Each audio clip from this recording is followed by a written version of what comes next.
Okay, so we will be explaining to you the content and material we covered in Buffett's books. So I'll do part one, and the others will do the rest.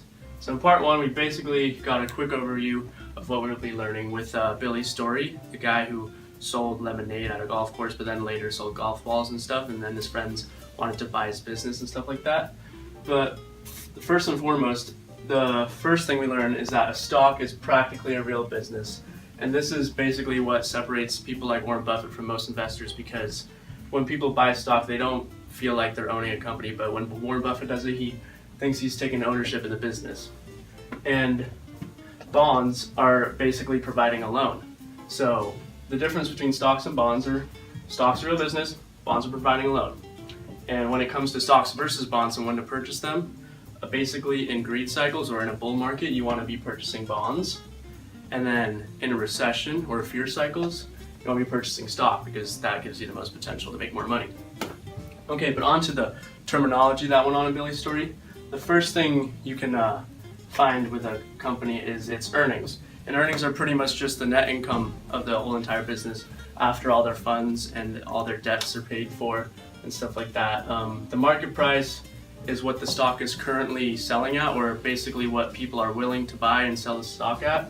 So for Billy's story, his friend Joe, I think it was, he wanted to buy his company for $300 initially, so that would have been the market price. Book value is the same thing as equity, except book value is more specific to a specific stock, like a single share.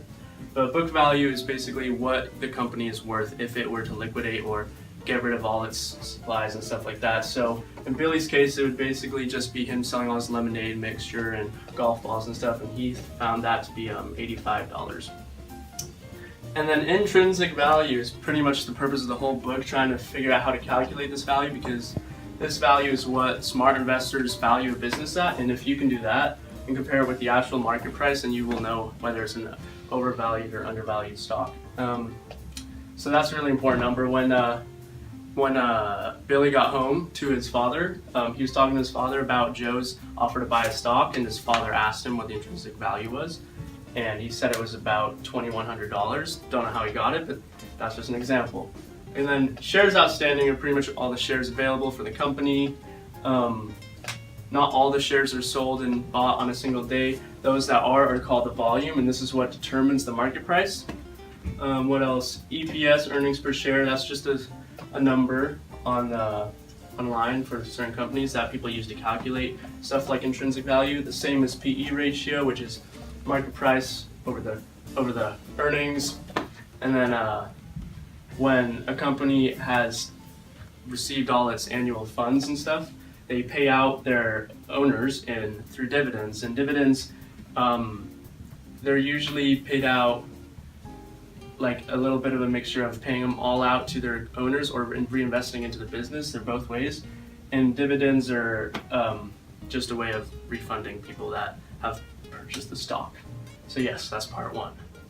Okay, so part two of the book, it's all about how you value stocks and bonds. So first of all, we're going to start with bonds.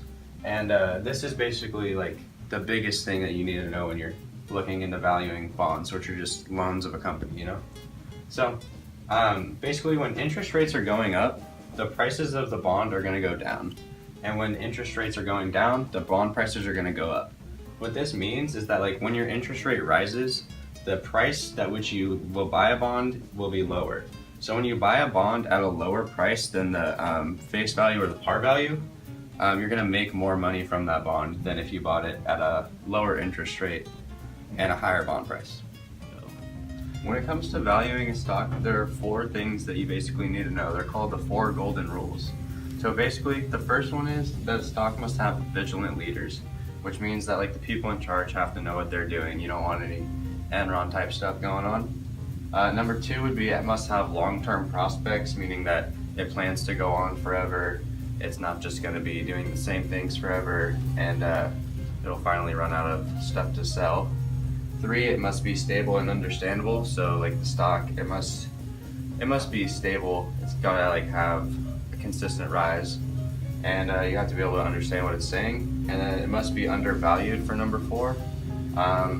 it's better to buy a stock that's undervalued than overvalued. You'll make more money, things like that. So those are the 4 golden rules to valuing a stock. Selling stock is never the ultimate goal. The ultimate goal is to own a quality company for as long as possible, and hopefully this company or stock pays out dividends. These dividends are an amount of money paid out per share determined by the company, and these dividends are paid out to the shareholders. Remember, stock prices are always influenced by volume. Then there is strategic versus emotional buying and selling of stock. An emotional response to a crash would be to sell all of the stock, but a strategic move in a crash would be to buy as much quality stock of a company that you can at a bargain of a price. Saving money is a very important part of investing. By saving and living within your means, you can invest in assets that will put more money into your pocket for the future and afford to save each month without affecting day-to-day living, which will increase your standard of living the right way and not by using a debt mirage. And on to cash flow statement. Cash flow statements are included into quarterly reports.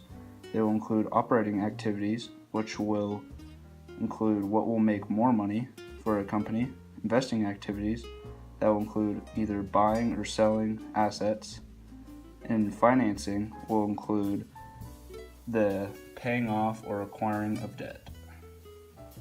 Common shares versus preferred stock versus bonds. Common shares could be very risky, but could have a higher payout. Preferred stock can have a very good payout as well, and can be less risky. They have guaranteed dividends and a scheduled payment. A bond is the safest of the 3, but has a lesser payout.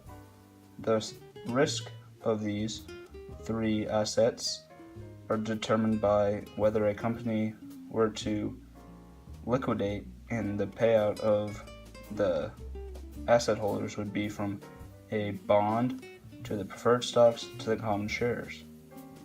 The future value equation is equal to the present value of an asset multiplied by 1 plus the growth rate to the power of the amount of years that the future value will go out to. The return on equity is the net income divided by the equity. And then mutual funds versus index funds. Mutual funds are when someone else manages your assets for a fee, while an index fund is for either less experienced investors or someone who doesn't want to research a whole lot on individual stocks. They can invest in like the S&P 500 or the Dow Jones. That would provide a great safety net that is very diversified.